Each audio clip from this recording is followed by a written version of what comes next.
ये देखिए कितना सुंदर कैंपस है। यहाँ से आपको सारा ग्रीनरी मिलेगा आपको। ये देखिए गिलहरी, बहुत सारी गिलहरी है यहाँ पे। देखिए ये देखिए, आजा कमान, आजा। मूंगफली दोगे तो आ जाएगा ये देखो, मूंगफली पे आ जाता है। हाँ देखो आजा। देखो कितना बढ़िया पास में आ गया। देखो ये ब्रह्मा कुमारी का सबसे बड़ा बाबा कमरा है, ये मेडिटेशन रूम जिसको बोलते हैं।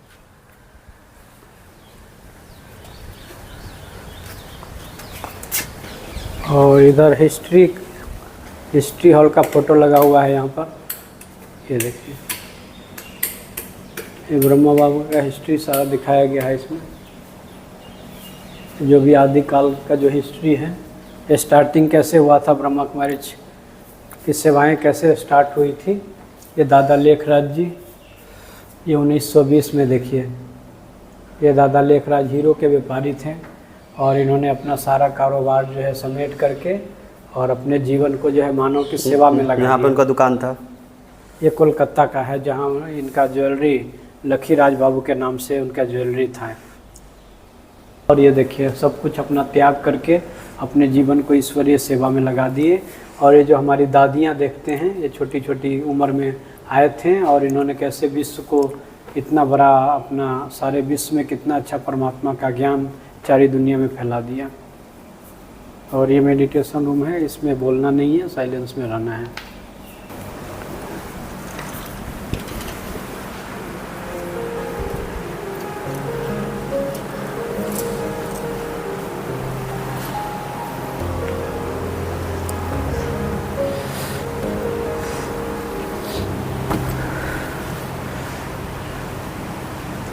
तेरी दूरियां मुझ पे गुनाह है, दिल चाहत इसकी गवाह है।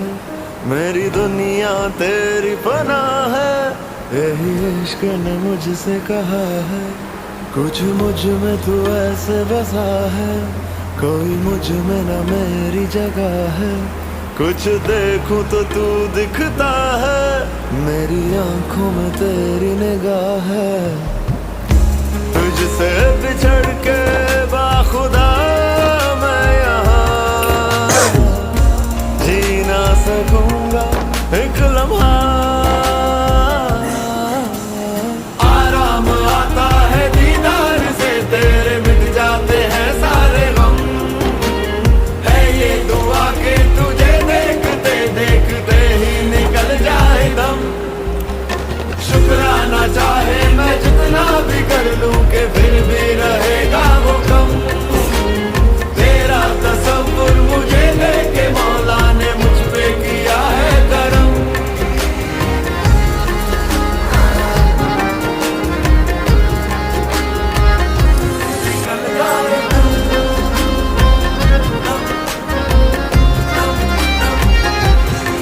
दिल कहता है तेरे ख्यालों से, दिल संवरता है तेरे ख्यालों से।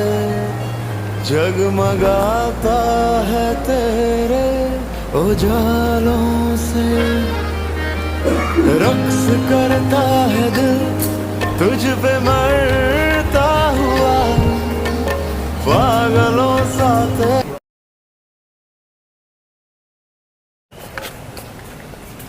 ये पिरामिड नुमा जो है मेडिटेशन रूम है। ये ब्रह्मा कुमारी का सिर्फ एक यही है जो पिरामिड के रूप में बाबा का कमरा है, मेडिटेशन रूम है पिरामिड के रूप में। आपने इजिप्ट का पिरामिड देखा होगा, लेकिन इंडिया का पिरामिड नहीं देखा। तो ये इंडिया का पिरामिड, मिस्र का पिरामिड जो है फेमस है। और ये जो है ब्रह्मा कुमारी में मेडिटेशन रूम बनाया गया है यहाँ पिरामिड के रूप में।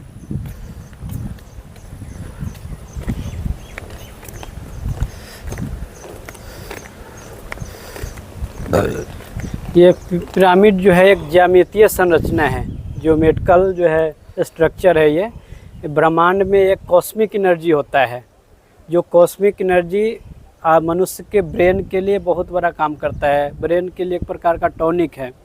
ब्रह्मांड में कॉस्मिक एनर्जी है, लेकिन उस कॉस्मिक एनर्जी को सिर्फ पिरामिड ही अपने अंदर ऑब्जर्व करता है।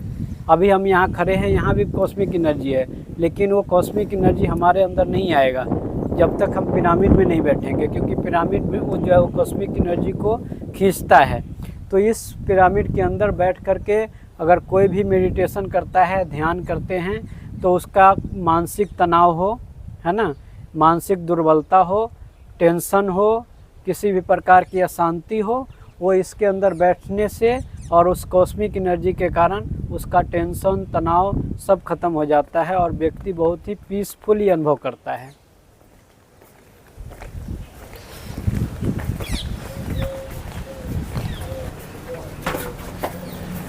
ये रहा पिरामिड।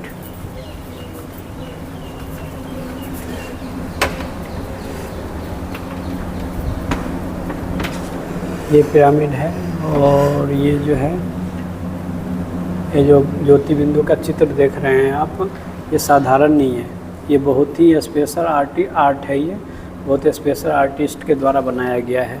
इस ज्योति बिंदु के ऊपर, इस बाबा के स्ट्रक्चर फोटो के ऊपर अगर आप 5 मिनट बिना पलक झपकाए अगर केंद्रित करते हैं तो आपको सिर्फ ज्योति बिंदु दिखाई देगा और ये पूरा पिरामिड गायब हो जाएगा। इस फ़ोटो की ये विशेषता है, ये स्पेशल आर्ट है, ये साधारण पिक्चर नहीं है।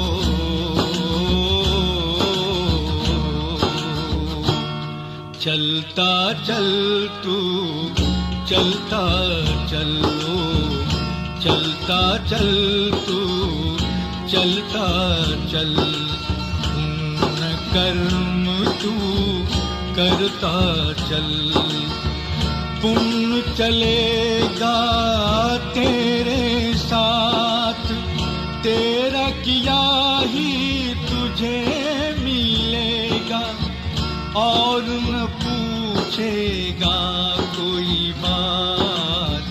चलता चल तू चलता चलो, चलता चल तू चलता चल।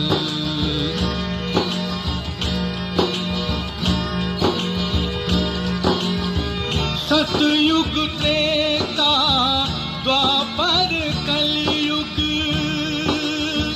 तू चलता ही आया, देव तुल्य था तेरा जीवन, कौड़ी जैसे बनाया,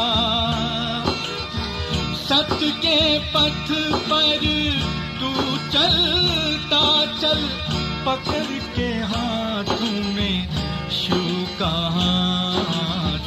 चलता चल तू चलता चलो, चलता चल तू चलता चल।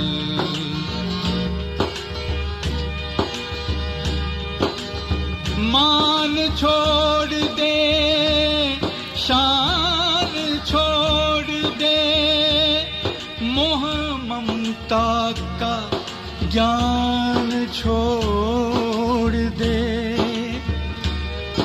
तेरे मेरे का ध्यान छोड़ दे, तू झूठा अभिमान छोड़ दे, तोड़ दे बंधन तू इस जग का, तोड़ दे बंधन तू इस जग का, सामने खड़ा है नव प्रभात। चलता चल तू चलता चलो, चलता चल तू चलता चल, पुण्य कर्म तू करता चल, पुण्य चलेगा तेरे साथ, तेरा किया ही तुझको मिलेगा, और न पूछेगा कोई बात। चलता चल तू, चलता चलो, चलता चल तू, चलता चल, चलता चल।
कभी कभी क्या होता है कि हम जानते हैं सब कुछ, मानते हैं सब कुछ, लेकिन करने में बोला एमपी में नर्मदा नदी है ना, आप सुनते होंगे, तो उन्होंने बोला कि मैं उस पुल से कूद जाऊंगा। तो मैंने उनको बोला कि आप रुको, मैं इंदौर से आता हूँ, मैं आपको धक्का दे दूंगा। उसके बाद से आज तक न किसी रिश्तेदार ने बोला, न पिताई मम्मी ने बोला। जब मैं पढ़ता था, मैं 16-17 साल में ज्ञान में आ गया था, पढ़ता था। जब पढ़ाई मेरी पूरी हुई तो मेरे माताजी ने, पिताजी ने शहर छोड़ दिया था, माताजी ने मेरा रिश्ता पक्का कर दिया। मैं घर में आया तो काफी लोग बैठे हुए थे, तो मैंने कहा आज क्या प्रोग्राम है कोई?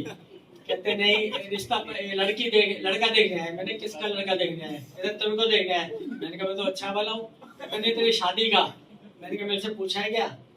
कहते नहीं, इसमें पूछना है क्या, माँ बाप का फर्ज होता है। मैंने कहा पहले मैं अपने पैरों पे स्टैंड हो जाऊं, कमाने लग जाऊं, उसके बाद में कमाऊंगा। कहते नहीं, शादी हो जाएगा तो अपने आप कमाने लग जाएगा। मैंने कहा नहीं, ये मेरे जीवन का डिसीजन है, मैं इसको करूं ना करूं मैं बाद में बताऊंगा। मेरी माता जी कहती है मेरी इज्जत चली जाएगी, सारे लोग आ गए। मैंने कहा माता जी आपकी तो इज्जत जाएगी, मेरा तो जीवन ही खराब हो जाएगा, मेरे को अभी नहीं करनी। और उसकी शादी फिर मेरे छोटे भाई से की। और उसके बाद में जब समय बीतता गया, सब यही कहते हैं कि जब बूढ़ा हो जाएगा, बड़ा हो जाएगा, तब तेरा कौन ध्यान रखेगा? मैंने कहा भगवान है ध्यान रखने वाला। और जब माता जी थोड़ी बीमार हुई तो थोड़ी बड़ी हुई, बाकी सबकी शादी हो गई। मेरे 6 भाई थे, सबने शादी करके अलग चले गए, माता को ऐसे छोड़ दिया। मैंने कहा मैं हूं ना, तो मेरे साथ माता जी रही। बाद में कहती अच्छा वो तूने शादी नहीं की, अगर शादी तू कर लेता तो मैं कहाँ जाती। और फिर आज देखो आपके सामने हूँ, 60 से ज्यादा उम्र हो गई, कैसे बीमार रखता हूँ। कैसे बुजुर्ग लगता हूँ? वही वो अपने ऊपर है, हम अपने आप को कैसे मेंटेन करते हैं। बाबा की श्रीमत है ना, दुनिया वालों को मेहनत करके 100% जो सफलता मिल रही है ना, मैं गारंटी के साथ अपना जीवन का अनुभव बता रहा हूँ, 50% मेहनत से मेरे को 100% बस सफलता मिली हुई है। लोगों को एक नौकरी नहीं मिलती है, मैंने 4 छोड़ दी थी। तो भगवान के ऊपर पक्का निश्चय कि भगवान मेरा तो कल्याण हुआ ही पड़ा है, मेरा तो तू कर ही देगा। और पक्का रहो कि हाँ, मैं इस बात के लिए मैं पक्का रहूंगा बाबा, उस बात के लिए तू पक्का कर देना। तो मेरे माँ बाप आज भी चाहते हैं शादी कर ले। मैं कभी ये नहीं कहा मैं नहीं करूंगा शादी, मैंने कहा पसंद आएगी तो कर लेंगे। तो उनको भी दुख नहीं हो। बहुत ही अच्छा आंसर आप सभी गांव वालों ने ही दे दिया है सर।